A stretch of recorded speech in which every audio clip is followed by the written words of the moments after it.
નમસ્કાર દર્શકો મિત્રો, આજના આપણા મહેમાન કાર્યક્રમોમાં આપનું સૌનું હાર્દિક સ્વાગત કરું છું. મિત્રો, સાહિત્યને સૃજન સાથે એક એવો ભાવાભ્યક્તિનો સંબંધ છે કે એમાં જ્યારે કવિ કોઈક રચના કરે છે, કોઈ કવિતા સર્જે છે, ત્યારે એ સૃજન સાથે, બ્રહ્માંડ સાથે અને સંસાર સાથે એક તાદાત્મ્ય સ્થાપિત કરે છે. એ તાદાત્મ્યમાં ભાવો શબ્દો રૂપે બહાર પડે છે. એવા જ કવિઓની આ સંગોષ્ઠીમાં આજે આપણી વચ્ચે એક એવા કવિ છે જેઓ શબ્દોને, ભાવોને અલગ જ રૂપે અભિવ્યક્તિ આપે છે. એમની જ એક રચના છે પેન્સિલો, કે પેન્સિલો આ જાંબલી માનું મીઠું મુખ દોરવા, નીલી બાપુ માટે ઓમ નમઃ શિવાય લખવા, અને વાદળી મોર ટહુકે ત્યારે નાની બહેન માટે, લીલા પાડોશની રાધા માટે, પીળી મારા ટીચર માટે. હવે બે જ બચી છે, નારંગી અને લાલ. નક્કી કરી શકાતું નથી કે આ કોના માટે. બાકી પેન્સિલોનો પણ એક અનોખો સંસાર હોય છે, ખાસ કરીને જ્યારે મનમાં પહેલીવાર મેઘધનુષ પ્રગટતું હોય છે. આવા સુંદર ભાવોના અભિવ્યક્ત કરનારા કવિ એટલે કે મહેન્દ્ર જોશી સાહેબ, જેઓ રાજકોટમાં જન્મીને આ સૌરાષ્ટ્રની ધરાને પોતાની અભિવ્યક્તિથી કાયમ અભિભૂત કરતા રહ્યા છે. એક શિક્ષક રૂપે વર્ષો સુધી તેઓએ શિક્ષાનું પ્રકાશ ઓજવ્યું છે, પરંતુ આજ એક કવિ રૂપે એક એવો ઊંચો મકામ ઉપર સ્થાપિત થયા છે. તો આપણી વચ્ચે આજ ઉપસ્થિત છે કવિવર શ્રી મહેન્દ્ર જોશી સાહેબ. સાહેબ, આપનું હાર્દિક સ્વાગત કરું છું આજના આ કાર્યક્રમમાં. આપની ઉપસ્થિતિથી અમે કૃતાર્થ થયા. આજના આ કાર્યક્રમની શરૂઆતથી પહેલાં તો હું આપની પાસે એક વિનંતી કરીશ કે આપના શબ્દોમાં આપની કોઈ રચના હું સાંભળી શકું. દોહરા છે.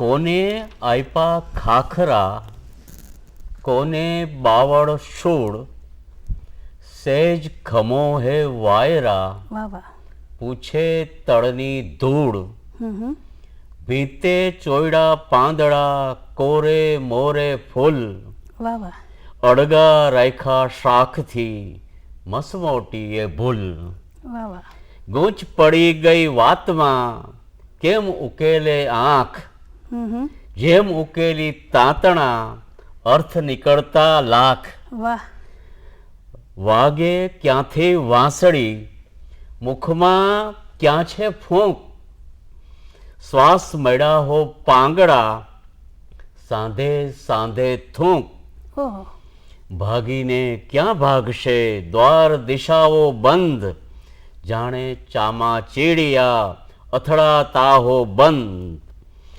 આભ નહોતું આટલું, નહીં સમડીની જાત, ફળીએ ઉડી એટલું, ચકલી જેવી વાત, વાહ વાહ, ઉલટ થઈને આવ્યા વિંધી મનના કાચ, લોહી દદડતા દોહરા, વાંચી શકતો વાંચ.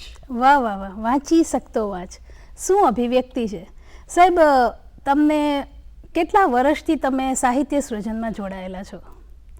શાળાના શિક્ષણ દરમિયાન જ ગુજરાતીના શિક્ષકો પાસેથી મને એક પ્રેરણા મળી છે. આમ અમારા એક ગુજરાતીના શિક્ષક હતા, એ ક્યારેક કે છોકરાઓ ચાલો આજે આ એક હું તમને આપું છું એમ કરીને હાઈકુના 5 શબ્દો આપે, લખો તમારી રીતે. ત્યારે બધું કાચું પાકું લખાયું, એ બધું થયું. પછી સ્વરચિત કાવ્ય સ્પર્ધાઓ સ્કૂલમાં થતી. એ ગાળો બધો વયો ગયો. પછી તો શાળા શિક્ષણ પછી કોલેજ શિક્ષણમાં આવ્યો, અને કોલેજ શિક્ષણમાં મને વાંચવા કરવાનો ખૂબ શોખ હતો. બરોબર. ખૂબ વાંચ્યું છે મેં, બાળ સાહિત્યથી માંડીને લોક સાહિત્ય, સંત સાહિત્ય, પછી આપણું ગુજરાતી સાહિત્ય, અને પછી ધીમે ધીમે હું વિદેશી સાહિત્ય, ભારતીય સાહિત્ય બધું વાંચતો થયો, અને મને સાહિત્યના મૂળ પ્રવાહો તરફ ગયો. અને એ રીતે સૌથી મારી પહેલી વાત તો એ બની કે 1976માં કલકત્તાથી એક કાવ્ય કેશુડા બહાર પડતું હતું. બરોબર. અને એનું પરામર્શન આપણા બહુ મોટા કવિ નિરંજન ભગત કરતા હતા. અને ત્યારે મેં આધુનિક પ્રવાહનું એક ગીત લખેલું, અને એ ગીત એમાં પસંદ થયું. એટલે આ મારી શરૂઆત થઈ. અચ્છા, મતલબ નાનપણથી જ લખવા પ્રત્યે તો પ્રેરિત થયા જ હતા, તો સાહેબ આટલા વર્ષોમાં મેં તમારું જે વાંચ્યું છે એના આધાર ઉપર કહું છું કે તમે સ્કૂલમાં તો સાયન્સ ભણાવતા, મેં Yes.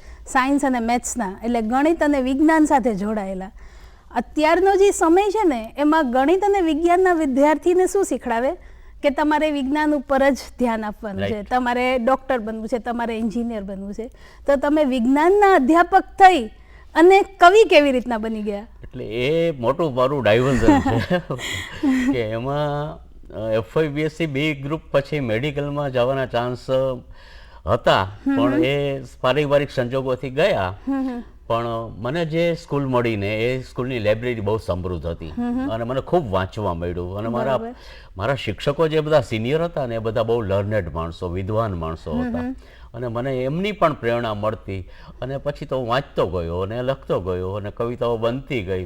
અને અંતે ઠેઠ 1985માં મેં મારી ગીતો, ગઝલો અને અછાંદસનો પહેલો કાવ્ય સંગ્રહ તંદ્રા બહાર પાડ્યો. તંદ્રા, હા મેં વાંચ્યો છે તંદ્રા, ખૂબ જ સરસ એમાં અભિવ્યક્તિ છે. તો સાહેબ તંદ્રામાં અને આજે તમારી હમણાં જ 2024માં જે કૃતિ સંપાદિત થઈ ખીટીઓ, એ બંને તમને શું તફાવત લાગે છે બંનેમાં?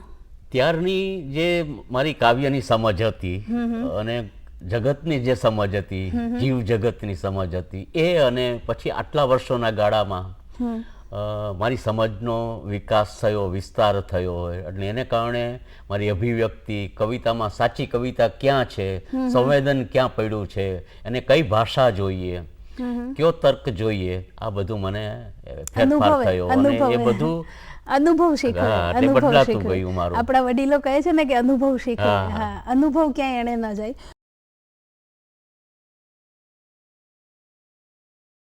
તમે વધુ પડતા કાવ્ય રચના જે બી કરી છે ને એના પ્રકારોમાં તમે ગીત, ગઝલ અને અછાંદસ કવિતાઓ વધારે જી. લખી છે, બરોબર? તો ગીત કેવી રીતના પ્રસ્ફુર્યા તમારા મનમાં? સામાન્ય રીતે ગીત તો આપણી મોટી પરંપરા છે, નરસિંહ મહેતાથી શરૂ કરીને બધાના ગીતો આવ્યા.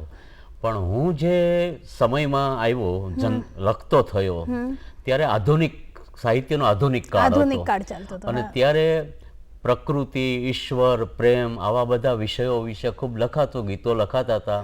ગીત તો ઉર્મી ગીત છે, પણ મેં એમાંથી આધુનિક જે સંવેદનો છે એ પસંદ કરીને એ ગીતો શરૂ કર્યા હતા મેં. બરોબર. એટલે એ મારા પારંપરિક ગીતો સાથે બહુ મેળ નથી ખાતો. હા, એટલે મારું એ જ પૂછવાનું છે કેમ કે ગીત લખવા માટે સંગીતની જાણકારી મારા ધૈર્યમાં થોડા ઘણા અંશમાં હોવી જોઈએ.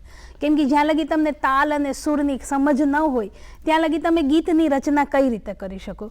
તો તમને ઈ તરફ બી થોડો રસ ખરો, સૂર તરફ, તાલ તરફ? જી, એમાં ભાવનાબેન એમ છે કે ગીત જે છે ને એ એની લય ઉપર જાય છે. એટલે ગીત છે એની સંગીતની અપેક્ષા નથી, બરોબર. પણ સંગીતને ગીતની અપેક્ષા છે. હા, એ તો એટલે છે. સંગીતને તાલ, લય, સૂર વગેરે બધું હોય છે, પણ ગીતની અંદર ગેયતા આવે તો કોઈ વાંધો નથી હોતો, પણ એમાં જે પદાવલીઓની જે લયની રચનાઓ હોય છે, લયના સંઘટકો હોય છે, એ આવવું જરૂરી છે. અને બરોબર. ત્રિકલ, ચતુષ્કલ, પંચકલ, સપ્તકલ એવા જે ગીતોના કલ હોય હા. ને એ બધું હોય છે. બરોબર. અને ગઝલ, તમારા 2 કાવ્ય સંગ્રહ એવા છે જેમાં તમારી ગઝલોનો જ સંગ્રહ છે. તો ઈ ગઝલ શું મેં ગઝલ વિશે જેટલું સાંભળ્યું છે કે એમાં જી. મતલા હોય કે કાફિયા હોય કે એ જે બી હોય છે, તો તમારી ગઝલમાં ને રૂઢિચુસ્ત જે ગઝલો છે એમાં કઈ ફરક ખરો? હા, મેં જ્યાં ગીતમાં કહ્યું ને એમ ગઝલમાં પણ એવું થયું કે ગઝલનો પ્રવાહ પણ આપણે ત્યાં ફારસી, ઉર્દુ હા. અને પછી એનું ગુજરાતીકરણ થયું. તો બરોબર. ગુજરાતીકરણ થતાં ગઝલ બિલકુલ ગુજરાતી બનતી ગઈ છે. એટલે મેં પછી એ રીતે કે પછી એમ નહીં કે પ્રથમ શેર એટલે મતલા જ કહેવાય, આપણે એને પ્રથમ શેર કહી શકીએ, અંતિમ શેર કહી શકીએ. બરોબર. 2 પંક્તિ જે ઉલ્લા મિશ્રા અને સાની મિશ્રા એવું 2 હોય છે, હા. એ 2 પંક્તિથી એક શેર બને. બરોબર. એ શેર છે એની અંદર એક અનુભવ વિશ્વ દરેક શેરનું અલગ હોઈ શકે અને એક સરખું પણ હોઈ શકે. તો આ રીતે ગઝલ એને રદીફ અને કાફિયા હોય છે એમાં, અને એ રીતે એનો ગઝલના છંદો હોય છે અને એ છંદોમાં પ્રમાણે ગઝલો લખાતી હોય છે. પછી આધુનિક જે ચિંતન હોય એ બધું કવિતાના જે કવિની પ્રકૃતિ પર આવતું હોય છે. બરોબર. અને અછાંદસ કવિતાઓ જેમાં તમે હસ્તગત થઈ ગયા છો, મેં જ્યાં સુધી વાંચ્યું છે તમારો એક ઇન્ટરવ્યૂ મેં વાંચેલો તો એમાં તમે એમ લખ્યું હતું કે મારા ભાવોને હું ગઝલમાં બાંધીને રોકવા નથી માગતો, એટલે મેં અછાંદસ કવિતાઓ પસંદ કરી છે. તો એના વિશે મને થોડુંક જણાવશો? જરૂર. મેં જે લખ્યું ને એમાં મને થોડો એમ થતું કે હું મારે વિસ્તારવું જોઈએ, અને ગઝલ કે ગીતમાં એક મર્યાદા છે કે તમે એના અંતરા અને એમાં ગીત પૂરું થઈ જાય. બરોબર. જ્યારે અછાંદસમાં એક મુક્ત અવકાશ મળે છે, પણ અછાંદસ એટલે અસંબંધ વિચારો નહીં, કોઈ ચોક્કસ સંવેદનની આસપાસ તમારી ભાષાની એક ક્રીડા થતી હોય છે, બરોબર. અને એ ક્રીડામાં અછાંદસ લખાતું હોય છે.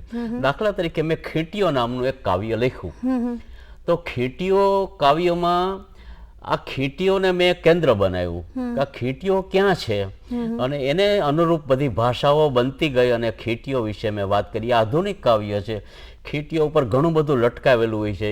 એ ચીજ વસ્તુ પણ હોઈ શકે ને મનના ભાવો પણ હોઈ હા, શકે. ઈ મેં વાંચ્યું ખીટીઓમાં તમારે લખેલું છે મનના ભાવો. મનના ભાવો આપણા અનેક પ્રકારના હોય છે. એક તમે હવે ગઝલ અને અછાંદસની વાત કરી તો હું ઈચ્છીશ કે એક ગઝલ આપણે સાંભળીએ તો તમારા શબ્દોમાં, તમારી અવાજમાં એક ગઝલ તમે ગઝલ સંભળાવો, જરૂર સંભળાવો. કાગળ જેવું વાણ લઈને ક્યાં પહોંચાતા, ક્યાંય નહીં ભાઈ. મોજાઓના પાડ લઈને ક્યાં પહોંચાતા, ક્યાંય નહીં ભાઈ. લોહીની શું શાય કરી તી, લેખ ત્વચા પર ક્યાં લખ્યા. વાહ વાહ. અક્ષરની વણઝાર લઈને ક્યાં પહોંચાતા, ક્યાંય નહીં ભાઈ. સાવ વજાયણા ઝાડ ઉપરના કોઈ રતુંબલ ફળ ચાખીને, તીખા તુરા સ્વાદ લઈને ક્યાં પહોંચાતા, ક્યાંય નહીં ભાઈ. સૂરજમાં ના નકડો દીવો કીડીમાં પણ હાથે દીઠો. આ કલ્પના જુઓ, સૂરજમાં ના નકડો દીવો કીડીમાં પણ હાથે દીઠો. ઝીણા જાડા કાચ લઈને ક્યાં પહોંચાતા, ક્યાંય નહીં ભાઈ. ઘોંઘાટ હતો અંદર અંદર, ધોમ ધડાકા પાછળ પાછળ.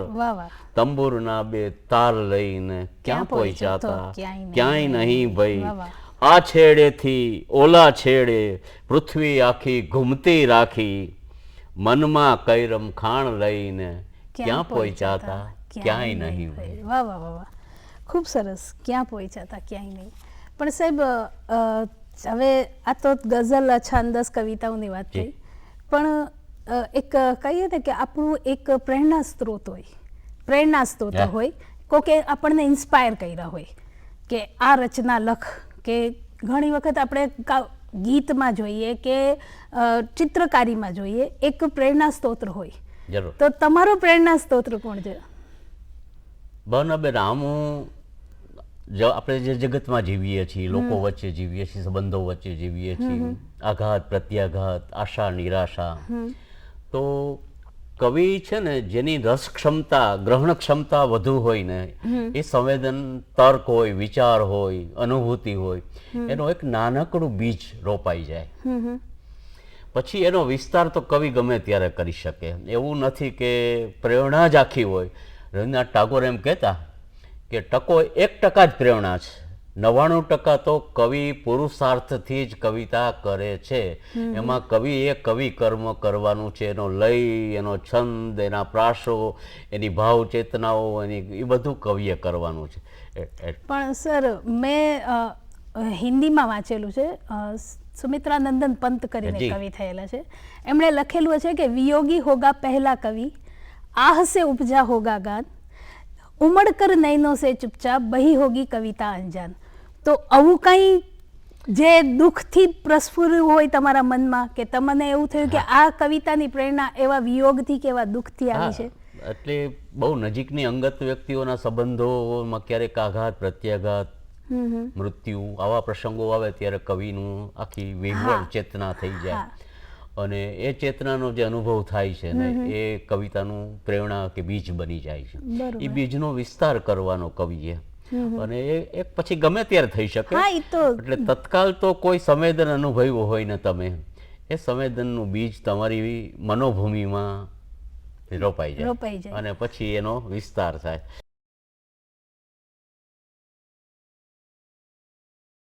સાહેબ આપની આ એક મેં વાંચી છે ઈથરના સમુદ્ર, બરોબર?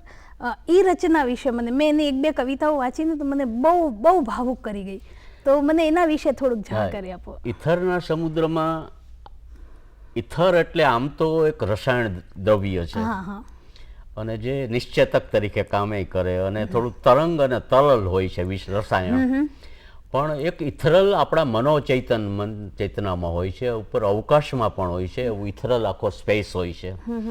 અને એમાંથી એમ જે આપણા મનોભાવ છે ને એમ આપણા એમાં એક એવું સ્તર આવે છે. એટલે મારા મનની આ કલ્પના છે કે ઈથરના સમુદ્રમાંથી એક સંવેદન ટપકે છે. તમે જોઈ શકશો કે આ રીતે મારો એક સંગ્રહ છે કે એમાં આ રીતે વાત કરી છે, એક અતિ સૂક્ષ્મ તત્વ જ્યાંથી પ્રકાશીય મોજાનો સંચાર થાય છે. તો આ ઈથરના સમુદ્રની મેં એક પ્રતિક કલ્પના લીધી. એમાં લગભગ બધી ગઝલો જ છે ને? ગઝલો છે, ગીતો છે, અછાંદસો છે, બધા છે. ઈથરના સમુદ્ર કાવ્ય પણ છે. હા.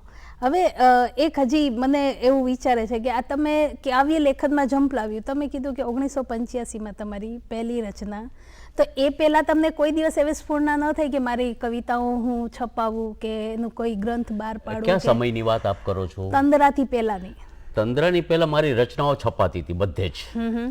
મારી શરૂઆત મેં કહી ને 1976માં કાવ્ય કેસુડા નામનું એક, અને ત્યારથી મારા ગીતની શરૂઆત થઈ. અને પછી હું લખતો ગયો 76, 78, 80 કવિલોક, કવિતા, શબ્દસૃષ્ટિ, પરબ, આ બધામાં મારી કવિતાઓ છપાતી.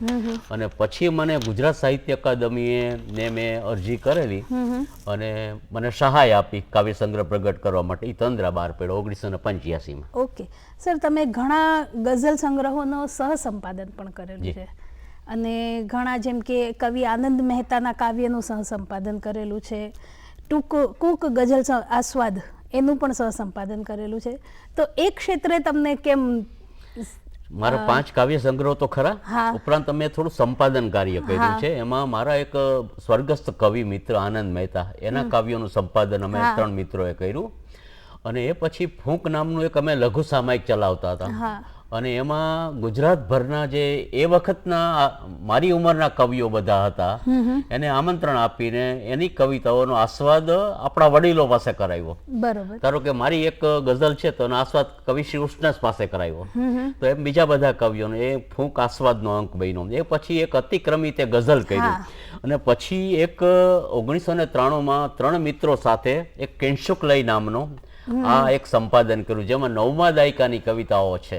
બરોબર. અચ્છા, એ રીતે સંપાદનો કર્યા છે અમે થોડા. હા સાહેબ, આપણે અછાંદસ કવિતાની વાત કરતા હતા કે તમે ખીટીઓમાં લગભગ બધી અછાંદસ કવિતા છે, તો મને અછાંદસ કવિતામાં કેવી રીતના રચના કરવાની, એ કાવ્ય પ્રકારની થોડીક મને વિશેષ જાણકારી જોશે, કેમ કે મારા દર્શક મિત્રો પણ એનાથી બહુ વધારે, મારા ધારામાં અત્યારે વાંચન બહુ ઓછું થતું જાય છે, તો એવા સમયમાં કાવ્યના પ્રકારોનો જાણકારી બહુ ઓછી થતી જાય છે. જે ચાલ્યું આવે છે એના જેવું થઈ ગયું છે. તો કંઈક હટકે, લીગથી હટીને તમે જે કામ કર્યું છે. જો ભાવનાબેન, અછાંદસ છે ને એ ગીતો અને ગઝલો કરતા અઘરું છે. હા, એટલે જ મેં વાંચ્યું, આ પેન્સિલ મેં વાંચી અછાંદસ જ હતી ને. અછાંદસમાં ચોક્કસ શિસ્ત હોય, નહીતર તમારા શબ્દો આડેધડ વેરાઈ જાય છે. ચોક્કસ સંવેદનની ધાર ઉપર તમારે જેમ તલવારની ધાર ઉપર ચાલી એમ લાઘવનો પૂર્વક યોગ્ય શબ્દનો ઉપયોગ કરી તમારા સંવેદનને ભાવકના ચિત્ત સુધી પહોંચાડવાનું છે.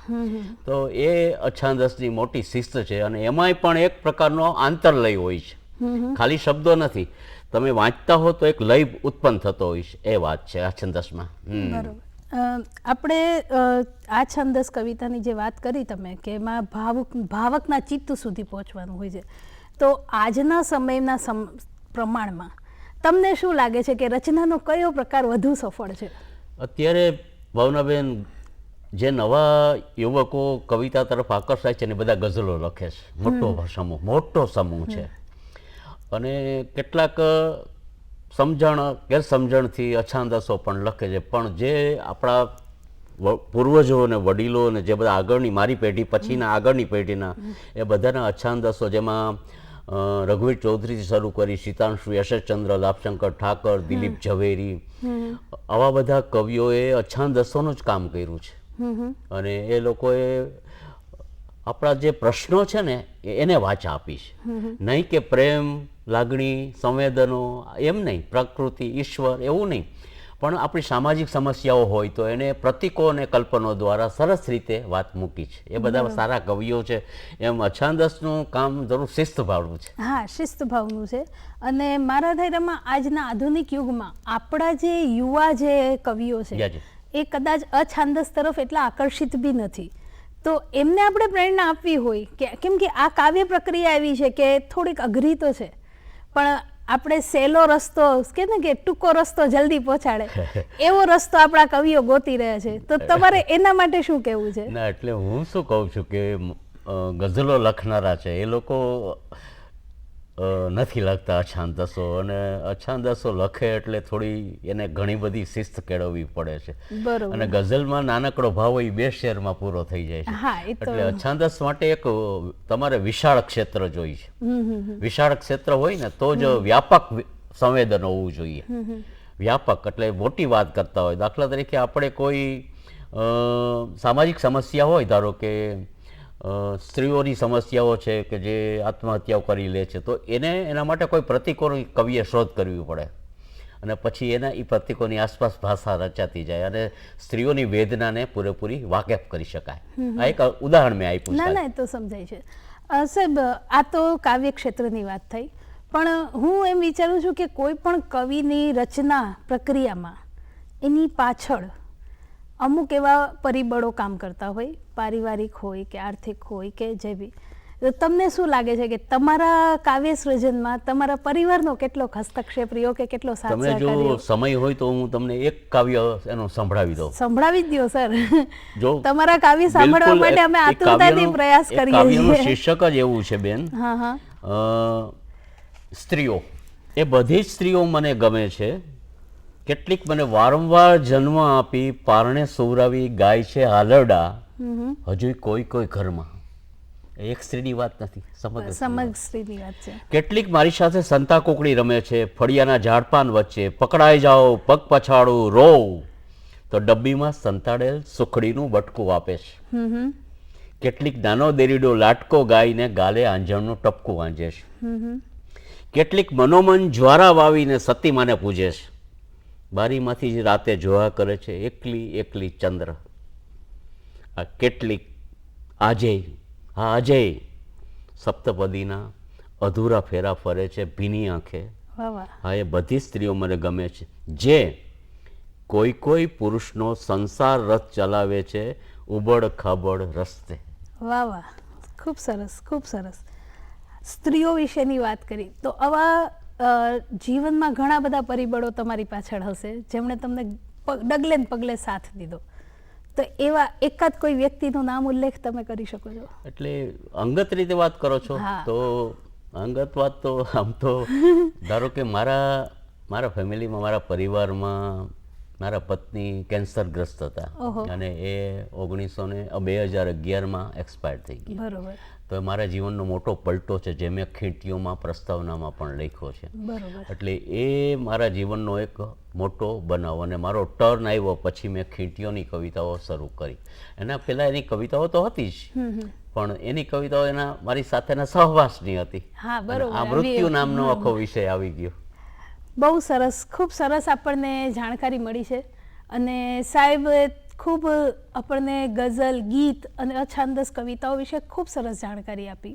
તો સાહેબ આપનો ખૂબ ખૂબ આભાર છે કે તમે તમારા કિંમતી સમયમાંથી સમય કાઢીને અહીં આવ્યા છો. ખાસ તો મિત્રો, આપણે એક એવા કવિને જે ભાવોને, જે નવા જીવનમાં આધુનિક કાવ્યને નવો રસ્તો દેખાડે છે એવા વ્યક્તિને મળીને આજે આપણે કૃતાર્થ થયા છે. આવતા એપિસોડમાં આપણે ફરીથી અનેક બીજા મહેમાનોને મળતા રહીશું. ધન્યવાદ, આભાર.